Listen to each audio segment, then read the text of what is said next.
قرآن کی آیت نمبر 18 سے اعوذ باللہ من الشیطان الرجیم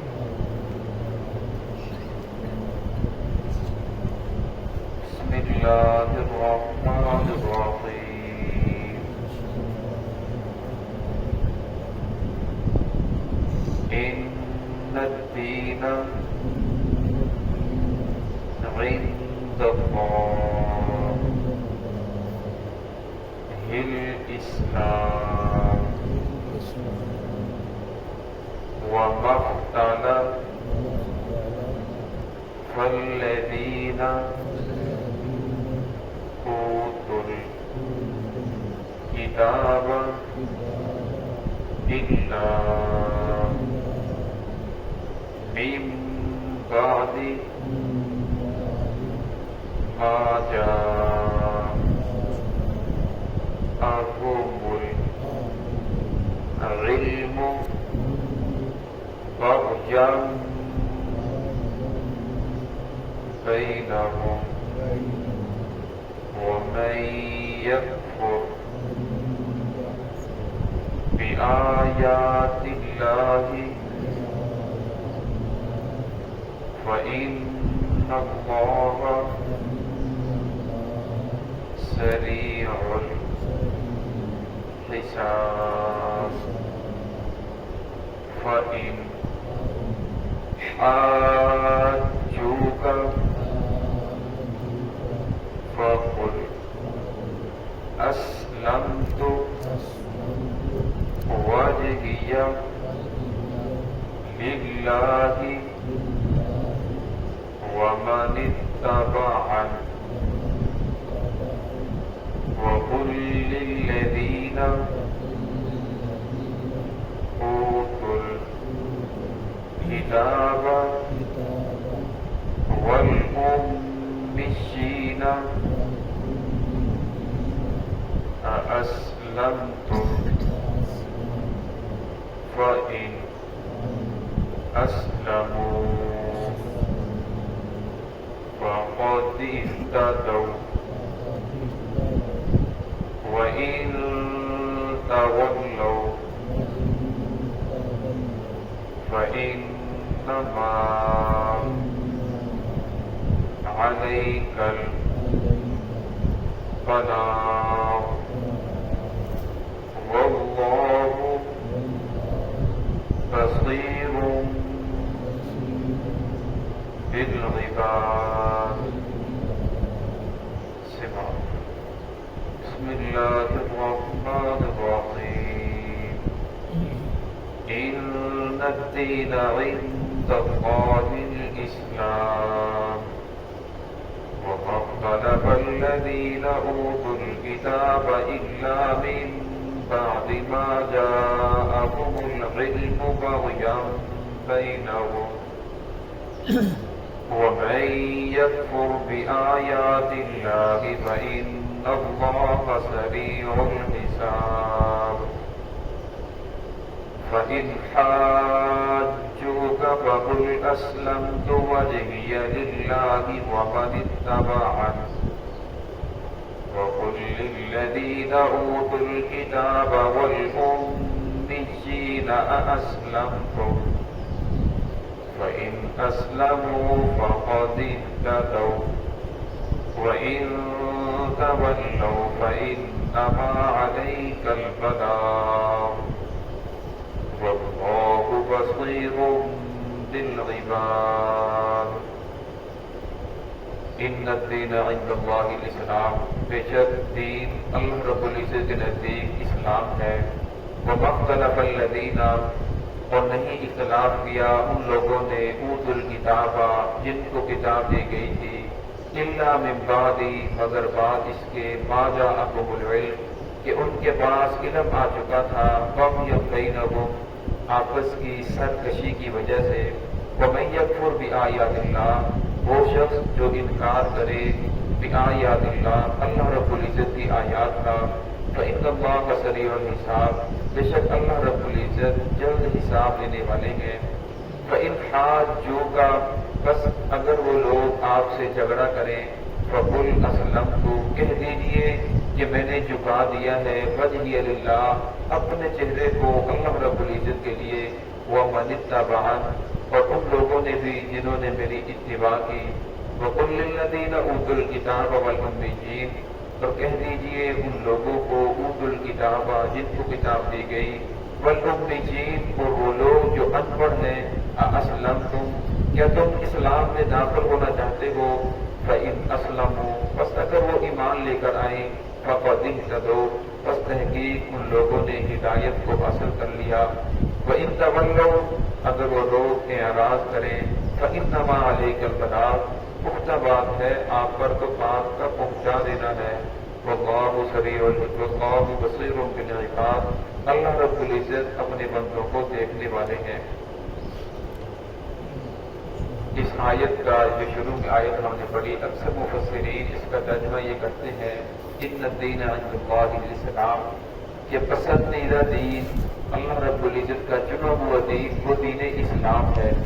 کیونکہ اسی بارے کے آخر کے اندر ایک آیت آئے گی وَمَن يَبْتَغِ غَيْرَ الْإِسْلَامَ دِينًا فَلَن يُقْبَلَ مِنْهُ وہ شخص جو اس دین کے علاوہ کسی اور دین کو طلب کرے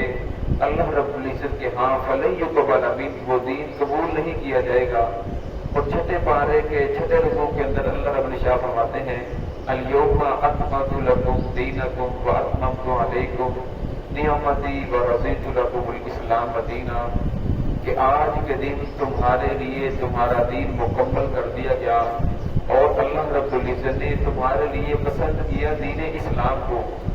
ان آیات کو سامنے رکھتے ہوئے جب ترجمہ کیا جائے تو اس کا مفہوم یہ بنتا ہے بے شک اللہ رب العزت کے ہاں پسندیدہ دین اللہ رب العزت کے ہاں کامل اور مکمل دین وہ دین اسلام ہے۔ اللہ رب العزت فرماتے ہیں اس دین کو میں نے تمہارے لیے پسند کیا ہے۔ اب جو نجات ہے وہ اس دین کے اوپر ایمان لانے کے اندر ہے۔ جتنے بھی انبیاء کرام تشریف لائے وہ سارے کے سارے برحق تھے، اپنے اپنے زمانے کے اندر ان کا دین برحق تھا،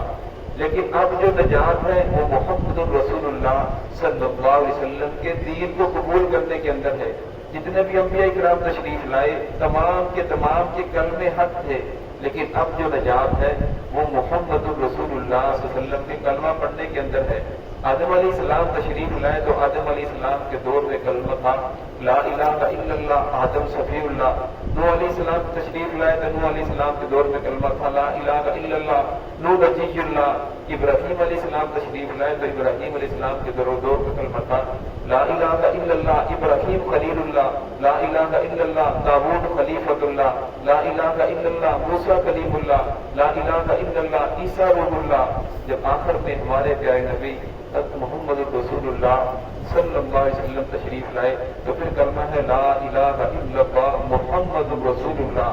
اب نجات اس دین کے اوپر چلنے کی ہے، نجات اس کلمے کو پڑھنے کے اندر ہے۔ لیکن جن لوگوں کو اللہ رب العزت نے کتاب دی تھی فرمایا وَمَا اخْتَلَفَ الَّذِينَ أُوتُوا الْكِتَابَ اختلاف کیا ان لوگوں نے اوتوا الکتاب جن کو کتاب دی گئی تھی، یعنی اس سے مراد یہود النصارہ ہے، من بعد ما جاءهم العلم بعد اس کے کہ ان کے پاس علم بھی تھا، فَبَغْيًا بَيْنَهُمْ آپس کی سرکشی کی وجہ سے، آپس کے اندر دشمنی کی وجہ سے ان لوگوں نے انکار کیا، یعنی محمد رسول اللہ صلی اللہ علیہ وسلم کے انکار دین کے انکار کی جو وجہ تھی یہ نہیں تھی کہ انہیں علم نہیں تھا، یہ نہیں تھی کہ وہ لوگ ان پڑھ تھے، بلکہ وہ زیادہ علم والے تھے، مالی قوت والے تھے، سمجھدار تھے، ایسے اپنے آپ کو بہت زیادہ ذہین سمجھتے تھے۔ مدینہ کے اندر ان کا تسلط تھا، بڑا وسیع کاروبار تھا، لیکن پھر بھی وہ لوگ ایمان لے کر نہیں آئے۔ وَمَن يَكْفُرْ بِآيَاتِ اللَّهِ اور وہ شخص جو اللہ کی آیات کا انکار کرے، جاننے کے باوجود، سمجھنے کے باوجود پھر بھی نہ مانے، فَإِنَّ اللَّهَ سَرِيعُ الْحِسَابِ اللہ جو حساب لینے والا ہے۔ یہ دنیا کی زندگی کتنی ہے، آخر ختم ہو جائے گی، آخر کب تک انسان سرکشی کرے گا تو آخر کب تک، آخر اس نے ایک نہ ایک دن مرنا ہے، اللہ رب العزت کے ہاں پیشی ہونے والی ہے۔ تو اللہ رب فرماتے ہیں کوئی بات نہیں، میں حساب لینے والا ہوں، میرے پاس انہیں آنے دو۔ فَإِنْ حَاجُّوكَ آگے آپ صلی اللہ علیہ وسلم کو فرمایا جا رہا ہے کہ اگر یہ لوگ آپ سے جھگڑا کرتے ہیں، بار بار آپ کے سامنے آ کر بحث مباحثہ کرتے ہیں، فَقُلْ أَسْلَمْتُ تو کہہ دیجئے میں نے جھکا دیا ہے وجہ اللہ، اپنا چہرہ اللہ رب العزت کے لیے. اب یہ پیشانی اللہ کے علاوہ کسی اور کے سامنے جھک نہیں سکتی. ومن اتبعن، اور ان لوگوں نے بھی جنہوں نے میری پیروی کی، جنہوں نے میرے دین کو مانا، وہ لوگ مسلمان ہو گئے. اور جو مسلمان ہوئے انہوں نے بھی اپنا چہرہ اللہ رب العزت کے آگے جھکا دیا، اللہ کے حکام کو ماننے کے لیے وہ لوگ تیار ہو گئے. وَقُلْ لِلَّذِينَ أُوتُوا الْكِتَابَ وَالْأُمِّيِّينَ،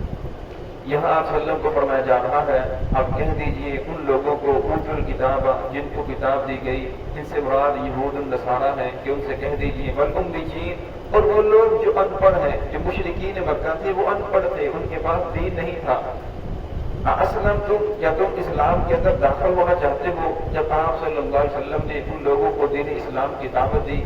تو ان میں سے کچھ لوگ تو ایمان لے کر آئے، کچھ لوگ بغاوت کے اوپر اتر آئے. جب آپ صلی اللہ علیہ وسلم ہجرت کر کے مکہ سے مدینہ طیبہ تشریف لے گئے تو یہودیوں کے ساتھ ایک معاہدہ کیا کہ آج کے بعد اگر کوئی باہر سے مدینہ کے اوپر حملہ کرتا ہے تو ہم لوگ اپنے اپنے دین پر رہتے ہوئے ان کا مقابلہ کریں گے، ان کے ساتھ ڈٹ کر جنگ کریں گے، آپس کے اندر ہم لوگ اکٹھے ہو کر رہیں گے. لیکن ان لوگوں کو اپنی دولت کے اوپر گھمنڈ تھا، اپنی افرادی قوت کے اوپر گھمنڈ تھا، اپنے علم کے اوپر گھمنڈ تھا. انہوں نے اس تحریری معاہدے کو توڑ دیا. جب تحریری معاہدے کو توڑا پھر اللہ رب العزت نے حکم دیا کہ اب اس کے خلاف جہاد کرو. محمد رسول اللہ صلی اللہ علیہ وسلم جب آپ کے ساتھیوں نے ان کے خلاف تلواریں اٹھائی تو پھر وہ لوگ جن کا مدینہ کے اندر تسلط تھا، جو کبھی سوچ بھی نہیں سکتے تھے، جن کے بارے میں لوگ بھی نہیں سوچ سکتے تھے کہ یہ لوگ مدینہ چھوڑ کر جائیں گے، پھر وہ لوگ مدینہ چھوڑ کر جو دو قبیلے تھے بنو نذیر اور بنو قینقاع، یہ مدینے سے جلاوطن ہو کے چھوڑ کر چلے گئے. بنو قریظہ تھے، انہوں نے آگے سے مزاحمت کی، قلعے کے اندر بند ہو گئے، انہیں اسلام کی دعوت دی. جب ان لوگوں نے بھی اسلام کو قبول نہ کیا تو انہیں بھی صفحہ ہستی سے مٹا دیا گیا، مردوں کو، نوجوانوں کو قتل کر دیا گیا، بچوں کو اور عورتوں کو غلام بنا لیا گیا. فرمایا فَإِنْ أَسْلَمُوا، اگر وہ ایمان لے کر آ جائیں، فَقَدْ اهْتَدَوْا، بس تحقیق انہوں نے ہدایت کو قبول کر لیا، انہوں نے ہدایت حاصل کر لی. وَإِنْ تَوَلَّوْا، اگر وہ لوگ اعراض کرتے ہیں، آپ کی بات کو نہیں مانتے، تو آپ پریشان نہ ہو، اپنے اوپر بوجھ کو سوار نہ کریں. فَإِنَّمَا عَلَيْكَ الْبَلَاغُ، آپ کا کام تو بات کو پہنچا دینا ہے. اب ایک آدمی کو آپ نے مسئلہ بتا دیا، سیدھا راستہ بتا دیا، وہ دین کے اندر آئے یا نہ آئے، اس مسئلے کے اوپر عمل کرے یا نہ کرے، آپ کا کام مسئلے کے اوپر عمل لانا نہیں بلکہ آپ کا کام بتانا ہے. آگے اللہ رب العزت انتقام لیں گے، اللہ پوچھنے والے ہیں. واللہ بصیر بالعباد، اور اللہ رب العزت اپنے بندوں کو دیکھنے والے ہیں. اللہ رب العزت کو معلوم ہے کہ کون سا میرا بندہ کیا کر رہا ہے، کس کے دل کے اندر کیا بات پیدا ہو رہی ہے. اور میں آپ پریشان نہ ہوں، آپ نے جو آپ کے ذمہ فرض تھا وہ ادا کر دیا، انہیں دین کی طرف دعوت دے دی. اب یہ مانے یا نہ مانے ان کا اور اللہ کا معاملہ ہے. دعا ہے کہ اللہ رب العزت ہم سب کو صراط مستقیم پہ چلنے کی توفیق عطا فرمائے.